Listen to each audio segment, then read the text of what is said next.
expliquer en quelques minutes comment j'ai réussi à prendre ce magnifique trade et comment vous auriez aussi pu le prendre.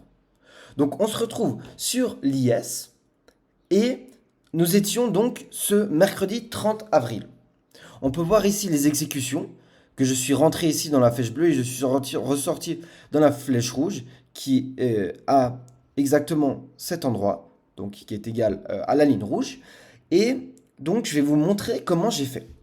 Tout d'abord, je vais juste enlever, excusez-moi, je vais juste enlever les exécutions pour que vous puissiez mieux voir.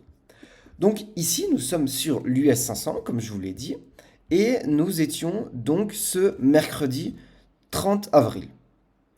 Tout d'abord, l'important, c'est d'avoir un billet en daily, d'avoir un billet donc plus, comment dire, plus en higher time frame, voilà, en H1, excusez-moi. Ici, on peut voir que le prix est venu chercher toute la liquidité. Donc, est venu chercher toute la liquidité depuis vendredi et toute la liquidité du début de la semaine. Donc, de vendredi, lundi, mardi. Regardez ici les lows. Ici, c'est low. Dessous, c'est low. Il y a énormément de liquidité. D'accord? Et le prix est donc venu chercher toute cette liquidité. Et une fois que le prix vient chercher donc cette liquidité et vient rebalancer ici dans ces grosses FVG, on s'attend et je m'attends à ce que le prix se retourne vers le haut et vienne notamment rebalancer ici dans cette FVG et dans ce breaker block ici. Donc voilà, en H1, j'étais persuadé que le prix allait aller vers le haut. Or, j'ai besoin de confirmation en M1. Je ne peux pas prendre de trade ici. Il faut que j'ai une confirmation en M1. Et donc, je vais en M1. Donc, dans ma stratégie, je dois aller en M1. Et pour attendre pour un change in the state of delivery.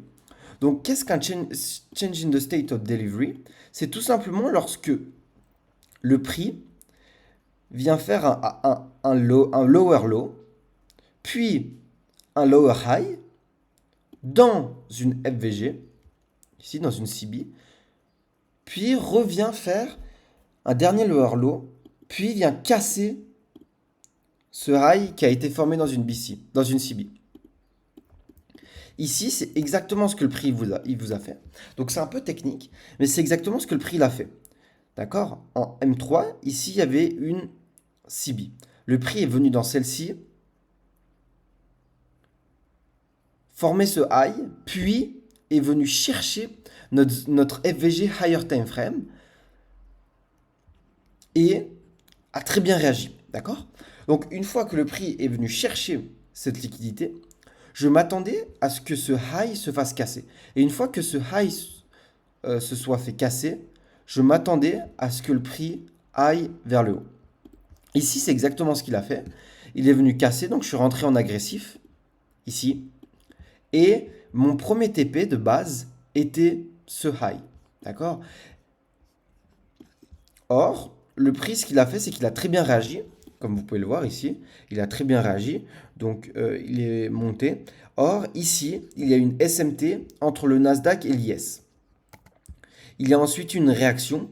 Or, c'est vrai que j'ai coupé ce trade, mais j'aurais dû continuer à l'avoir, tout simplement car il n'y a pas de signe de renversement de la part du marché.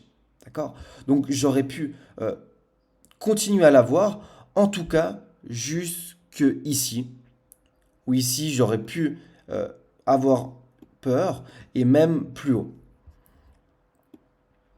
Donc, voilà qu'est-ce que le prix il a fait. Voilà pourquoi j'ai pris ce trade. Aussi, ça, c'est un peu plus compliqué, mais le prix était nettement en dessous du Midnight Open, en dessous de toute la liquidité, tous les cycles de Londres.